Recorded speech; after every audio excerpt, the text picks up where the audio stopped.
권세를 깨뜨리시고 다시 사신 날을 기념하여 드리는 부활절 예배입니다. 부활절은 교회의 최고 절기입니다. 왜 최고 절기냐? 역사적으로 한 번도 없었던 사망의 권세를 깨뜨리시고 다시 사신 날이 부활절이기 때문에 부활절은 교회가 지키는 최고의 절기요, 우리 성도들에게도 축복의 날이 됩니다. 그래서 사실 부활절이 되면요, 우리 성도들의 가슴에 이 부활의 기쁨이 가득해야 됩니다. 이 부활의 생명이 가득해야 돼요. 이 부활의 능력으로 여러분의 얼굴이 지금보다는 한 30도는 더 올라가야 돼요. 그런데 마이너스 30도가 되어버리면 이 부활의 기쁨이, 부활의 생명이, 이 부활의 능력이 우리에게 그만큼 약하다는 것이잖아요.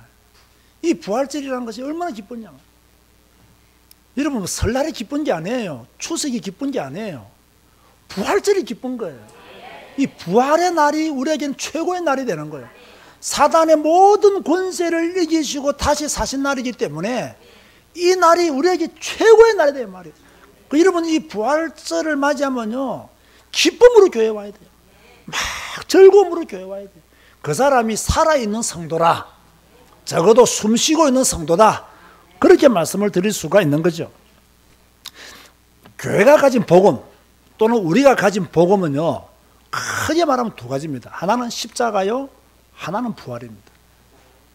십자가가 없는 복음은 있을 수 없고요, 부활이 없는 복음도 있을 수가 없어요. 십자가가 있다는 것은 우리에게 구원이 주어졌다는 것이고, 부활이 있다는 것은 우리가 영생을 얻었다는 말이거든요.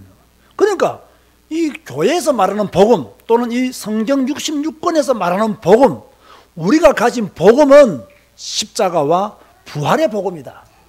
그걸 믿는 여러분 되시기를 주님의 이름으로 축원드립니다. 부활은요, 아무나 믿는 것이 아니에요. 교회 다닌다고 여러분 부활 다 믿는 줄 아세요? 교회 다닌다고 다 부활을 100% 믿을 것이라 생각하세요? 저는 그렇게 보지 않습니다. 교회는 다니지만 부활을 안 믿는 사람들이 많습니다. 부활은 누가 믿느냐? 똑똑한 사람이 믿는 게 아니에요. 영특한 사람이 믿는 게 아니에요. 부활은 공부를 많이 한 사람이 믿는 게 아니에요. 부활은요, 모태신앙이라고 다 믿는 것도 아니에요. 부활은 하나님의 선택을 입은 자만 믿는 겁니다. 그게 부활이에요. 여러분, 부활을 믿습니까? 그러면 여러분이 하나님의 선택을 입은 자가 된 줄 믿으시기 바랍니다. 하나님의 선택은 은혜로 주어진 선물이에요. 이 선물은 하나님의 주권에 의하여 우리에게 공짜로 주어진 선물이에요. 우리의 노력, 우리의 의지, 이런 것과는 전혀 상관이 없는 축복이 뭐냐? 부활을 믿는 축복이에요. 여러분은 예수 그리스도를 믿는 하나님의 사람이 된 것을 감사하시기 바랍니다. 특별히 부활을 믿는 언약의 사람이 되신 것을 감사하시기 바랍니다. 자, 우리 교회는 성경을 매우 강조하는 교회잖아요. 우리 교인들은 거의 매일 성경을 읽고 있거든요. 큰 교회를 만든다, 작은 교회다, 이게 중요한 게 아니에요.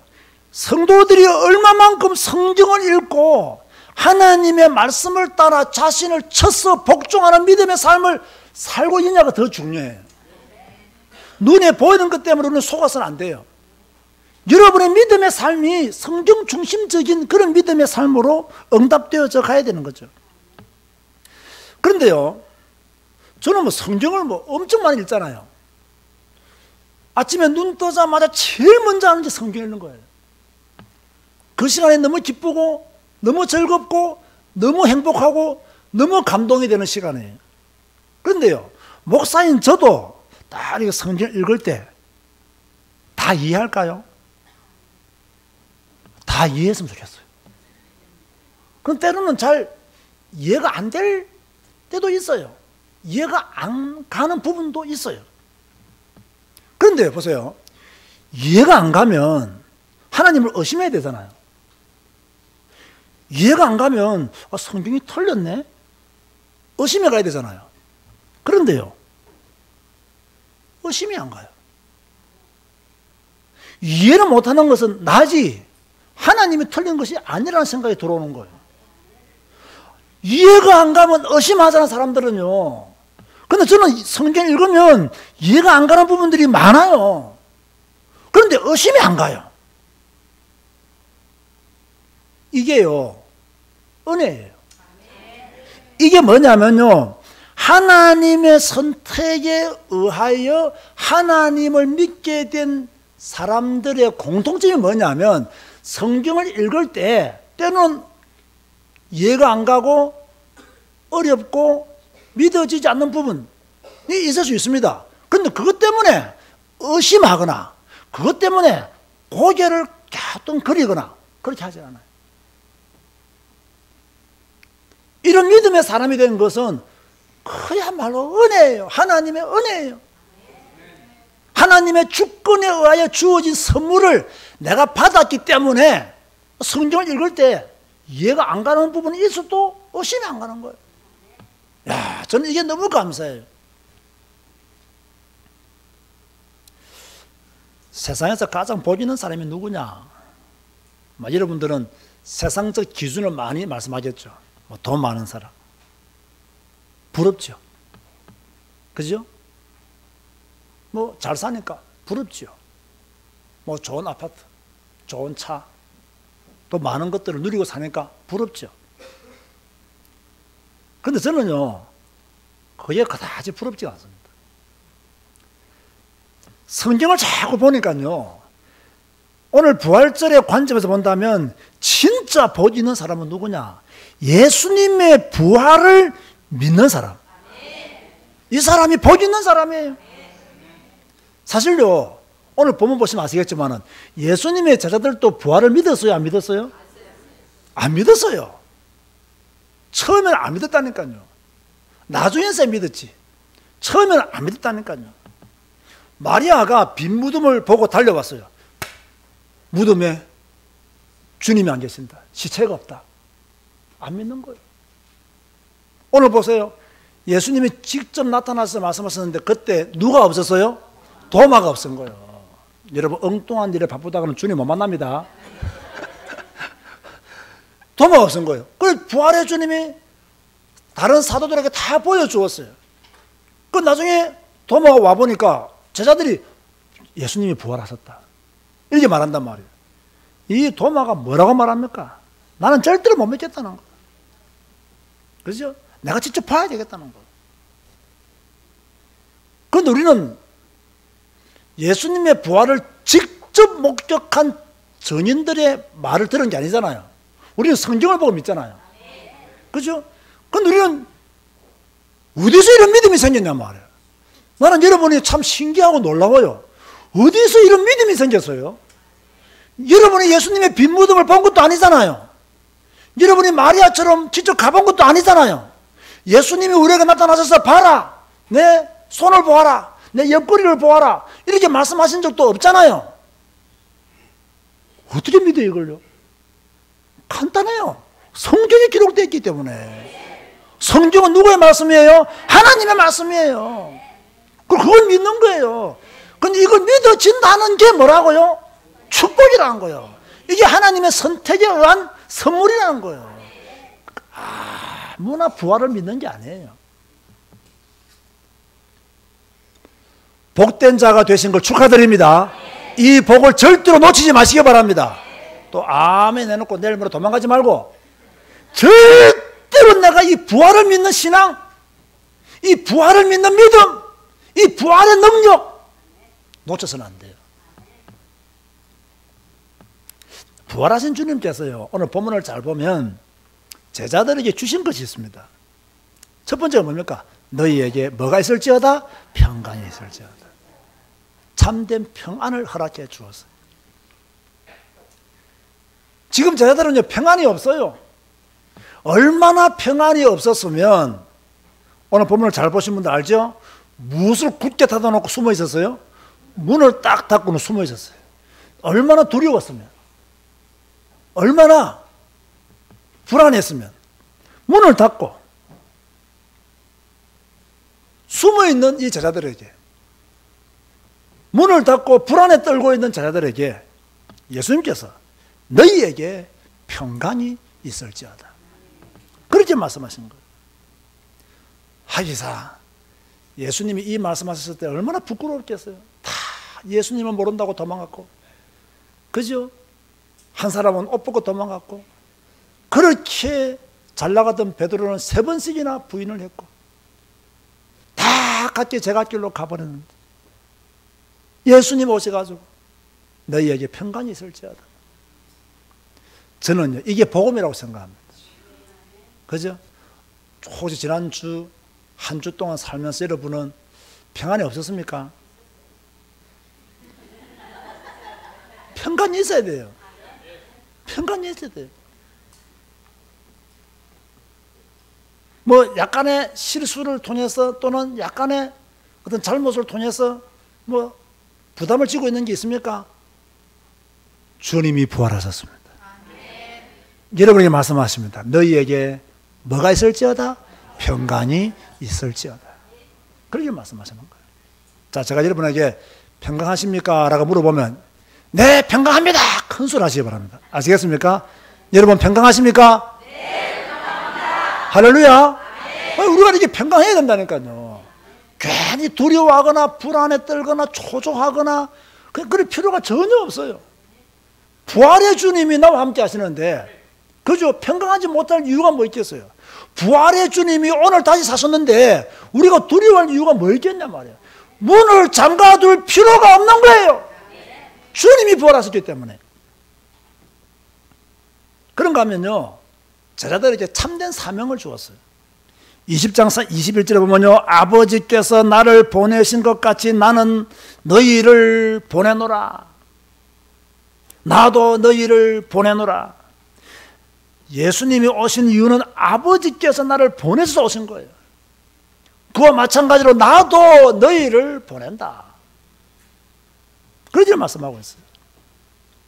부활의 주님을 만난 사람은요, 사명이 있어요. 저는 목사로서 사명이 있고 여러분은 성도로서 사명이 있어요.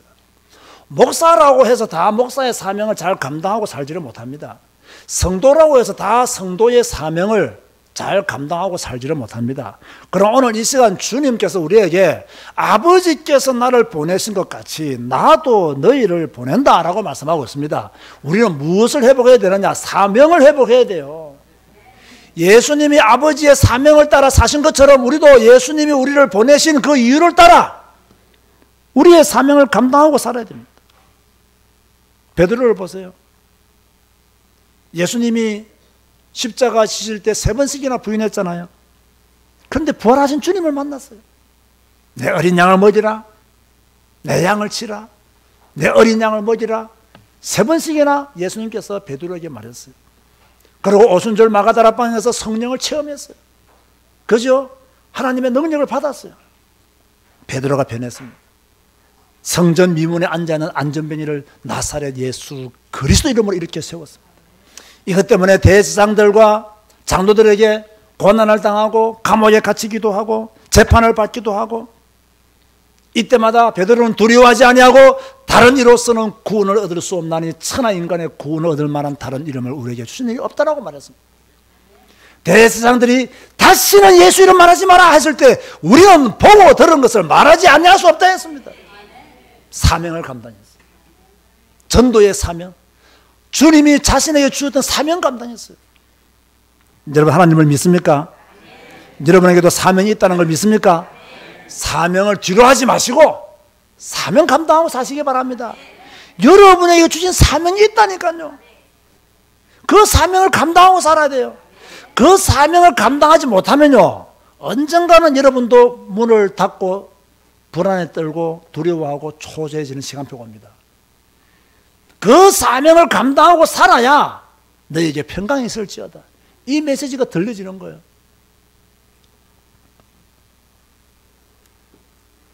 그런가 하면 예수님께서 문을 닫고 있는 제자들에게 참 성령을 주셨어요. 20장 22절에 보면요, 예수님께서 제자들에게 성령을 받아라. 뭘 받아라? 뭘 받아라? 성령을 받아라. 오늘 부활하신 주님이 여러분에게 세 가지를 주시는 겁니다. 첫 번째 무엇을 주셨다고요? 평강. 두 번째는 무엇을 주셨다고요? 사명. 세 번째 뭘 받으러 하셨다고요? 성령을 받으라. 그러니까 오늘 부활을 목격한 여러분들은 우리가 성경을 통해서 부활을 확인했기 때문에 우리는 평강해야 돼요. 그죠? 우리는요, 사명을 가져야 돼요. 우리는 뭐 해야 되느냐? 성령을 받아야 돼요. 여러분, 불신앙하지 말고 성령 받으시기 바랍니다. 염려하지 말고 성령 받으시기 바랍니다. 성령을 받으세요. 하나님의 성령을 받아야 우리가 이 땅을 정복하며 살 거 아닙니까? 그죠? 똑똑하면 뭐 합니까? 성령을 못 받았는데. 머리 많이 쓰면 뭐 합니까? 성령을 못 받았는데. 우리는 성령을 받고 살아야 돼요. 성령 받으면 하나님의 능력을 받죠. 성령을 받으면 은혜의 사람이 됩니다. 왜 나는 지금까지 은혜의 사람이 못 되었는가? 성령을 받지 못해서 그래요. 왜 나는 지금까지 전도의 사람이 못 되었는가? 성령을 받지 못해서 그래요. 왜 나는 불신자들에게 손가락질 당하는 그런 사람이 되었는가? 여러분들이 성령의 사람이 아니기 때문에 불신자들에게 손가락질 받는 그런 예수쟁이가 되어버렸단 말이에요. 왜 우리가 하나님의 교회를 온전히 섬기지 못합니까? 성령을 받지 못했어요. 그래서 온전한 그리스도인으로 살아가기가 힘든 거예요. 내 힘으로 살아가야 돼요. 내 의지로 살아가야 돼요. 내 지식으로 살아가야 돼요. 내 경험으로 살아가야 돼요. 얼마나 힘드냐 말이에요. 성경 읽고 예배하고 기도하고 성령 충만 받으면 되어지는 삶을 살아요. 자, 그렇다면 부활에 대한 우리의 자세는 어때야 되느냐? 부활에 대한 우리의 믿음은 어때야 되느냐? 제가 첫 번째 무엇이라고 기록해 두었나요? 무조건 믿어야 돼. 무조건 믿어야 돼. 도마처럼 뭐 내가 그의 손에 못자국을 보며 내 손가락을 그 못자국에 넣으며 내 손을 그 옆구리에 넣어보지 않고는 믿지 아니하겠노라, 이런 헛소리하면 안 돼요. 예수님이 부활하셨다, 무조건 아멘 해야 돼요. 저는 옛날에 그 무조건이라는 말을 참 싫어했습니다.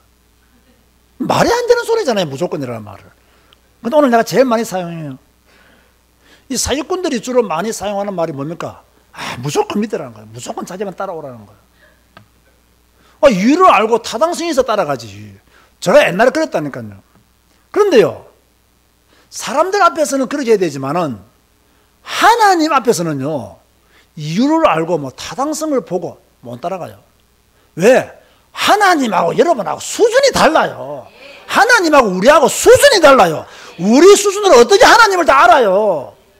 여러분 수준으로 어떻게 하나님의 능력을 다 알 수 있겠어요? 여러분의 수준으로 어떻게 하나님의 세계를 이해할 수 있겠어요? 몰라요. 우리는 사람끼리는 무조건 하면 조심해야 됩니다. 확인하고 들어보고 타당하냐, 합리적이냐, 객관성이 있느냐 잘 봐야 돼요. 그러나 하나님 앞에서는 타당한 거 따지면 천지창조를 어떻게 믿어요? 합리적인 걸 따지면 부활을 어떻게 믿어요? 여러분의 머리로 예수님의 재림이 어떻게 믿어지냐 말이에요. 그래서 적어도 성경만큼은 무조건 믿어야 된다. 성경에 기록된 말씀만큼은 무조건 믿어야 된다. 그게 제 신앙이에요. 예수께서 가라사대 나는 부활이요 생명이니 나를 믿는 자는 죽어도 살겠고 무릇 살아서 나를 믿는 자는 영원히 죽지 않으리라. 무조건 믿어야 됩니다. 주님만이 부활이요 생명이라는 사실을 의심하면 안 돼요. 무릇 살아서 나를 믿는 자는 영원히 죽지 않으리라. 믿으시면 아멘 하시기 바랍니다. 살아서 주님을 믿는 자는 영원히 죽지 아니한다 이거예요. 육신의 장막을 벗는 날 우리는 천국에 가게 됩니다. 영원히 그곳에 살게 되는 거예요. 자, 우리가 주님의 부활을 무조건 믿는다면, 그 부활의 중요성과 가치와 절대성을 완전히 믿는다면 우리는 무조건 부활을 증거해야 됩니다. 무조건 부활을 외쳐야 됩니다. 믿든지 아니 믿든지, 듣든지 아니 듣든지. 우리에 대해 사명은 뭐라고요? 전하는 거예요. 오직 성령이 너희 임하시면 너희가 권능을 받고 예루살렘과 온 유대와 사마리아와 땅 끝까지로 내 전인이 되리라 되리라 되리라 했기 때문에 되어야 됩니다. 되리라 하셨잖아요. 되어야 돼요. 자, 다음 주는 우리 교회가 불신자 초청 찬양 집회를 합니다. 주일 낮 예배를 하지 않고 오후 예배 때 합니다. 주일 낮 예배는 좀 이렇게 형식이 좀 딱딱하고 좀 약간 불신자들이 볼 때는 경직된 예배라고 볼 수 있습니다. 또 찬양 예배는 또 조금 다르거든요. 그래서 찬양 예배를 통해서 불신자들을 초청하고 저희들이 또 찬양으로 영광을 돌리고 뭐 발표도 하고 그러죠. 여러분, 부활의 전인 되시기 바랍니다. 전도 대상자가 나와야 돼요. 초청 대상자가 나와야 돼요. 그죠? 안 오려고 하면 억지로라도 앉혀놔야 돼요. 그게 우리의 사명이라는 거예요. 부활하신 주님이 아버지께서 나를 보내신 것 같이 나도 너희를 보내노라 했단 말이에요. 우리는 가야 돼요. 가서 전해야 된다고요. 그죠? 소식을 전해줘야 돼요. 듣든지 안 듣든지. 그러니까 우리는 무조건 부활의 삶을 살아야 돼요. 실패의 삶을 버리고 성공적인 삶을 살아야 돼요. 불신앙의 삶을 버리고 믿음의 삶을 살아야 돼요. 부활을 믿는다면 그 믿음에 합당한 성도가 되어져야 돼요. 전도를 하다 보면요, 전도의 가장 큰 방해 요소가 뭐냐? 딱 간단합니다. 내가 지금 이 사람을 전도하려고 그래요. 근데 이 사람이 예수를 안 믿으려고 그래. 왜 교회를 안 가려고 하느냐? 요 사람 주위에 있는 자기 친구들이 교회를 다녀. 근데 이놈들을 보니까 자기보다 못해.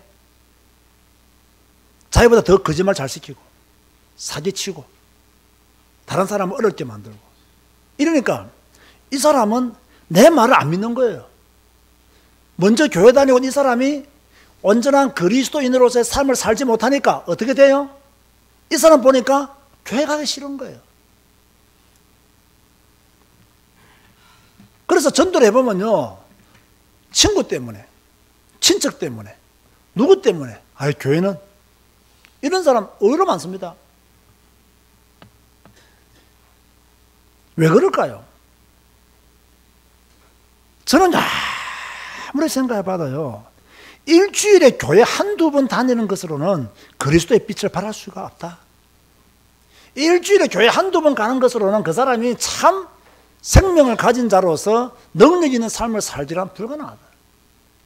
적어도 여러분처럼 매일 성경 읽고 내가 되든지 아니 되든지 성경 말씀에 복종하고 오늘은 실패했지만 내일은 성경 말씀에 복종하리라 다짐하고 할렐루야!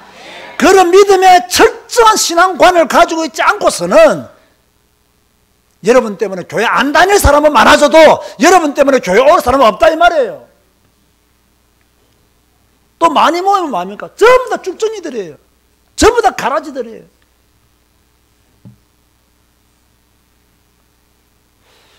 저는 이렇게 많은 분들을 밖에서 만나잖아요. 또 저한테 이렇게 뭐 상담하자는 분들도 많고요.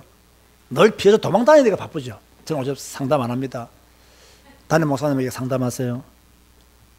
그래서 늘 도망다니고 뭐 저는 지금 전화 받을 시간이 없습니다. 아예 뭐 내가 모르는 전화번호 떴다 받지도 않아요. 아예 안 받습니다. 네, 받으면 골치 아파요. 받으면 뭐 안녕하세요 헛소리예요. 받으면 윤순주 목사님입니까? 제일 무서운 말이 윤성주 목사님이십니까? 라는 말이에요. 그때부터는 이야기가 길어져요. 한번 생각해 보세요. 우리가 부활의 전인으로 산다는 것은요, 철저한 말씀 앞에서의 복종이 없이는요, 부활의 전인으로 살기 힘듭니다. 그런데요, 그러면 생각해 보세요. 내가 힘들겠구나, 내가 어렵겠구나, 내가 눌리겠네. 그게 아닙니다. 오늘 말씀처럼 하나님이 여러분에게 평강을 주시고 부활의 기쁨과 생명과 능력을 주시고 여러분이 말씀에 순종하는 믿음만 있으면 하나님이 재창조의 능력으로 여러분에게 새 힘을 주시는 겁니다. 태양이 떠오르듯이 여러분이 그렇게 떠오르는 믿음의 삶이 되어질 줄을 믿으시기 바랍니다. 문제는 하나님의 능력을 누리지 못하고 교회만 다니니까 문제가 되는 거예요. 부활은 우리에게 영원한 승리를 가져다 주었어요. 죽음의 권세에서 이긴 승리. 여러분, 이게 보통 승리가 아닙니다. 여러분 보세요. 아담은 여러분을 죄로 인도했어요. 맞아요? 틀려요? 예수님은 우리를 죄 사함으로 인도하신 줄 믿으시기 바랍니다. 아담은 우리를 죽음의 문으로 인도했어요. 예수님은 우리를 부활의 문으로 인도했어요. 부활이 이게 보통 말이 아니라니까요. 아담은 죽음의 권세를 이기지 못했지만 예수님은 죽음의 권세를 이겼었어요. 우리에게 영원한 승리를 가져다 주신 분이 누구냐? 예수 그리스도. 사단의 권세를 이기신 분이 누구시냐? 예수 그리스도. 아담은 여러분을 사단의 종로를 하게 만들었습니다. 예수님은 우리를 사단에게서 해방시켜 주었어요. 아담은 우리를 사단의 권세 아래 가두었습니다. 예수님은 우리를 사단의 손에서 건져내셨습니다. 아멘 하시기 바랍니다. 아담은 우리를 사단에게 팔아넘겼지만 예수님은 우리를 사단에서 건져내 주셨습니다. 아담과 예수님은 비교가 안 되는 거예요. 예수님은 모든 믿는 자들의 첫 부활의 열매가 되셨어요. 고린도전서 15장 20절 22절 보면요. 그러나 이제 그리스도께서 죽은 자 가운데서 다시 살아나사 잠자는 자들의 첫 열매가 되셨도다. 사망이 한 사람으로 말미암았으니 죽은 자의 부활도 한 사람으로 말미암는도다. 아담 안에서 모든 사람이 죽은 것 같이 그리스도 안에서 모든 사람이 삶을 얻으리라. 아담 때문에 모든 사람이 죽었지만 예수 그리스도 때문에 모든 사람이 살아났다. 그 모든 사람 안에 우리가 포함되어 있다는 거예요. 여러분이 포함되어 있다는 거예요. 감사해야 돼요? 안 감사해야 돼요? 감사해야 돼요. 사랑하는 성도 여러분, 오늘 부활절입니다. 예수님이 부활하셨습니다. 예수님이 부활하셨는데 낙심할 이유가 있습니까? 뭐 예수님이 부활하셨는데 마음 상한 거 그거 별 겁니까? 예수님이 부활하셨는데 뭐 근심할 이유가 뭐 있겠어요? 진짜 예수님을 믿는다면 예수님이 부활하셨는데 불신앙할 이유가 어디 있겠냐 말이에요. 큰 소리로 말하세요. 없다.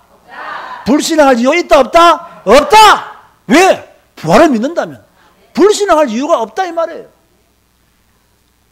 안 믿으면 말이 많아요. 믿으면 말이 없어요. 안 믿으면 자꾸 이상한 소리 해요. 믿으면 그 믿음을 누리는 거예요. 오늘 부활의 기쁨으로 충만하시기 바랍니다. 부활의 능력으로 가득하시기를 바랍니다. 여러분의 마음과 생각을 영혼을 예수님의 부활로만 채우시기를 바랍니다. 그러면 질병도 떠나갈 것이고 문제도 해결될 것이고 하늘의 힘이 여러분에게 쏟아질 줄로 믿습니다. 부활의 영광과 승리가 우리 교회와 우리 모든 성도님들에게 오늘 예배에 참석한 여러분들에게 충만한 하루가 되시기를 주님의 이름으로 축복합니다. 기도하시겠습니다. 주님 감사합니다. 오늘 부활절을 허락하여 주시고 이 부활절날 주님의 전에서 예배로 영광 돌리게 하여 주시니 감사합니다. 부활은 아무나 믿는 것이 아니라 했습니다. 부활을 믿는 것은 하나님의 선택에 의해서만 하나님이 선택한 자들에게만 주신 은혜요 선물이라고 했습니다. 이 선물을 받게 하시니 감사합니다. 주님 감사합니다. 복이 있는 사람이 되게 하시니 감사합니다. 세상 것 때문에 불평하는 자가 아니라 영적인 축복으로 인하여 감사하는 자가 되게 하여 주옵소서. 우리에게 참 평안을 주시옵소서. 우리가 참 사명을 회복하며 살게 하여 주옵소서. 주여 우리가 성령의 충만으로 매일매일 승리케 하여 주옵소서. 무조건 부활을 믿게 하시고 무조건 부활을 증거하게 하여 주옵시며 무조건 믿음의 삶을 온전히 살아갈 수 있도록 축복하여 주옵소서. 우리 구주 예수 그리스도 이름으로 기도드리옵나이다. 아멘. 다 같이 찬송가 일어나서 635장 찬양하시겠습니다.